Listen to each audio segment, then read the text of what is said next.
BNS centre আমাদের উত্তরা জোনের যেন আসলে পার্টি অফিসটা উঠে আসে। আল্লাহ তাআলা আমাদের আসলে জুড়ে দিচ্ছে অফিসটা এই পার্সপেক্টিভ থেকে এখন আমাদের যে আন্দোলনের যে জোনটা আমাদের স্পিরিট যে রোডটা হোল্ড করে এই সামনে রোড এটার পাশে আমাদের পার্টি হয়ে গেছে। তো আমার কাছে মনে হয় পার্টি অফিসের একটা ভালো সুবিধা হয়েছে আমাদের এখানে যারা আছে আমরা আসলে পলিটিক্সটা শিখা লাগে।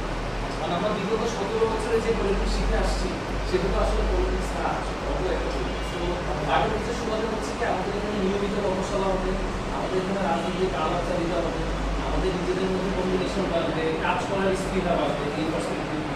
আর এই ব্যাপারগুলো নিয়ে আমরা কথাবার্তা বলবো। আজকে ছোট্ট একটু মিলাদ মাহফিলের মাধ্যমে আমরা শুরু করবো। শুরু করার আগে আমরা আমাদের পার্টি অফিসের আসলে যদি উদ্বোধন করবো আপনার ফায়াজের বাবা উনি আমাদের উদ্দেশ্যে কিছু বলবেন। ফারহান ফায়াজের বাবা উনি আজকে আমাদের উদ্দেশ্যে কিছু বলবেন আর উনি আজকে আমাদের পার্টি অফিসটা আনুষ্ঠানিক